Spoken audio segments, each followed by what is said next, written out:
Okay, so one of the biggest things in math is writing equations for graph models. All you need in order to draw or write an equation is 2 points. So we're actually going to go through a bunch of different cases today on how to write equations in different situations. So stop your paper, we're going to write notes, writing equations.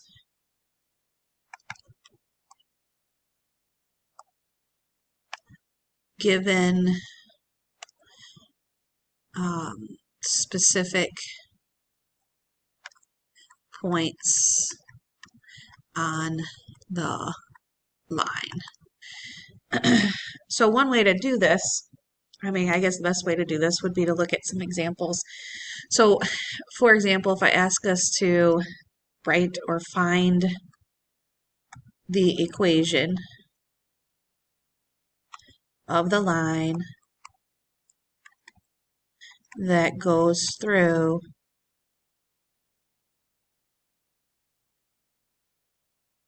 the points 8, 6 and 11, 15. Okay, so we know we can draw a line through these 2 points. I want you to write the equation through them. Now, 1, you always need to find your slope, and then 2, you need to find your y-intercept. So one way to do this would be to set up a table.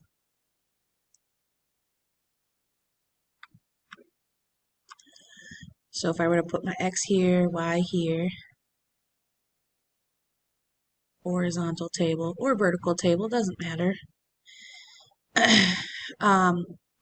Our first point is at 8, 6. So we're going to go by the x's. So I'm going to go 0, 1, 2, 3, 4, 5, 6, 7, 8. And my next point's at 11. So I have to go up to 11. 9, 10, 11. Okay. We can even go to 12 if we wanted to. So we know at 8, it's 6. This is one of our clues. And 11, it's 15. Okay.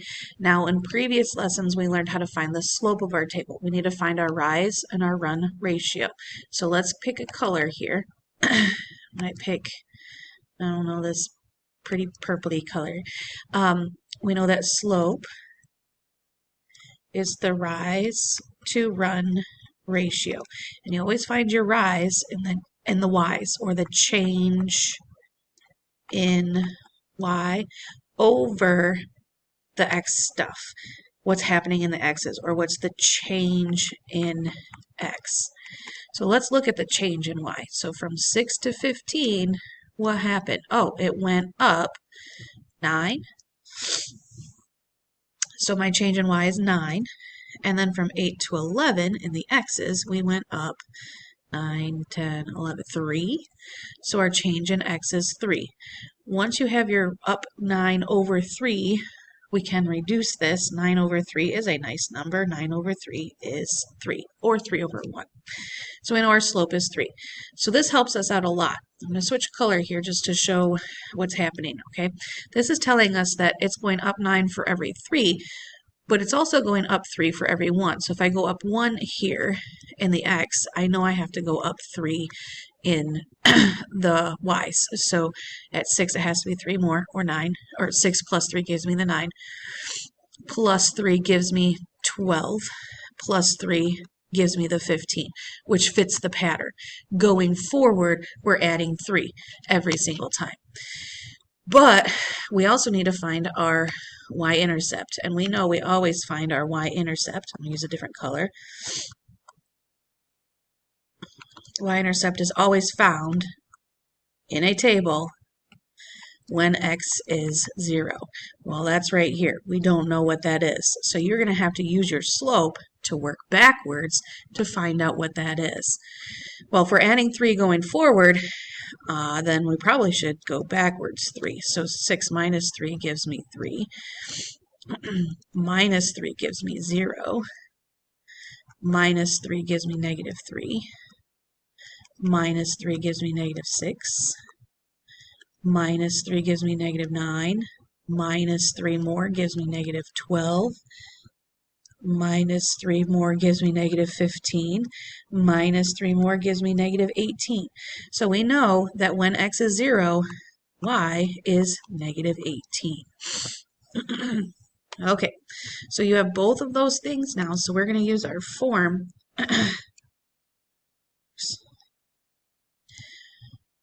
for writing equations. Y equals mx plus b. Okay, we know that m is your slope, which I used this pretty purpley color. So this is your slope. And we know that your y-intercept was this pretty blue color. Okay, and we know both of those. So if we go to write this equation,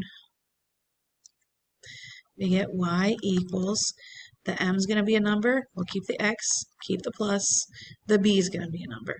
So my m is 3, my slope was 3, and my y-intercept was negative 18. Now we like to clean up this plus negative stuff, so we don't want to write that. We want to write this as y equals 3x and then minus 18. So we just found a way to write the equation, okay? Using your slope working backwards to find your y-intercept. Let's try another one. All right, so we're going to have you find the slope of a line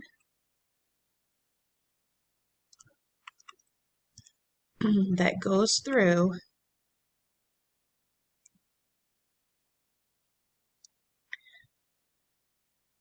the points 4, 2 and negative 1, 7. Okay, so again, we're going to set up a table. And we're going to put our points in there in order. That first one should be negative 1. So we're going to go 0. Oops, nope, I'm going to get rid of that. Negative 1. 0. And then we have to go up to 4. 2, 3, 4, and go to 5 if we wanted to. Okay, so in our points here at negative 1, we should have 7. At 4, you should have 2. So again, we're going to look at our slope. There's the change in y over the change in x. Rise over run. So from 7 to 2, looks like we went down. We went down 5. So down 5. And then negative 1 to 4, we went up 5. So negative 5 over 5 gives me negative 1. So you have a slope of negative 1. So that means that every time you're going forward, we're going to take 1 away. So this is minus 1 from here, which would put me at 1. Get my y-intercept color here. Okay, and this is nice because, well, I only have to move 1 down. Okay, so this would be minus 1 moving forward, which would put me at 6. Minus 1 would put me at 5. Minus 1 would put me at 4. Uh-oh, I'm missing 1. Oops, I missed 1. Dang it. Okay.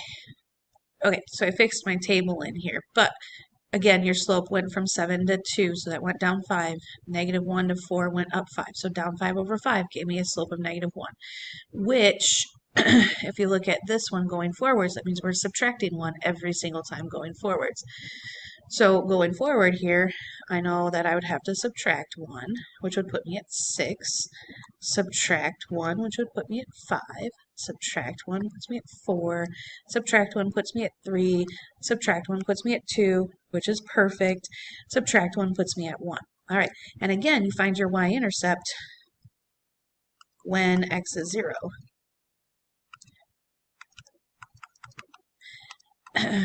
Y is, in this case, 6. So when we go to write our equation, highlight this, this is your y-intercept. We use this y equals mx plus b. So I get y equals my slope, which we found was negative 1. So I'm going to put my negative 1 in here. X plus, oops, b, which is 6. So negative 1x plus 6 is our equation. All right, you can also set up vertical tables too if you like. So let's write the equation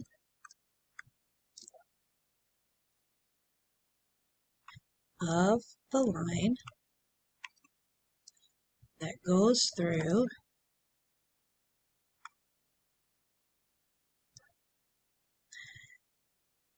-2, 10, and 1, 7. Okay, so again, we can set up a table. We'll just look at a vertical table this time real quick. So if you start here at -2, -1, 0, 1, 2, you got to put both your points in there and in order by the x. Okay, so -2, 10 would go first, and then at 1 it was 7. So this is the information that was given to us. So when we go to find our slope, you know that slope is the change in y over the change in x, the rise to run ratio. So let's look at our y's.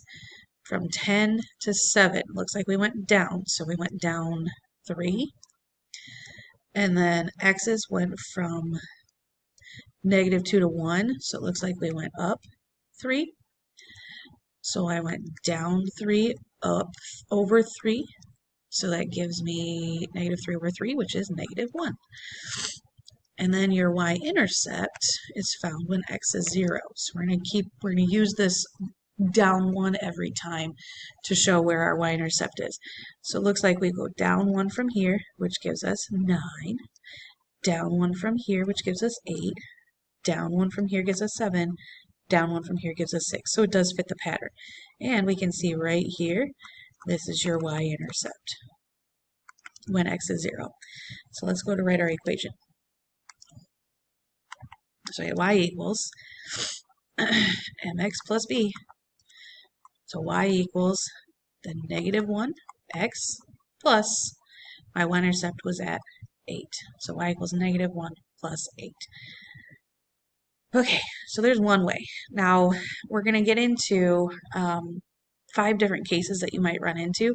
Some cases are a little easier than others. We're going to work our way from the easiest ones to the most difficult ones. We're going to start with what if I give you the slope and I give you the y-intercept? Can you write the equation for that? And then we're going to talk about what happens if I give you the slope and a point that is the y-intercept. Can you pick out the y-intercept and write the equation? So we're going to try and do this in the next video. So I'm going to stop here, and we'll see you in the next video.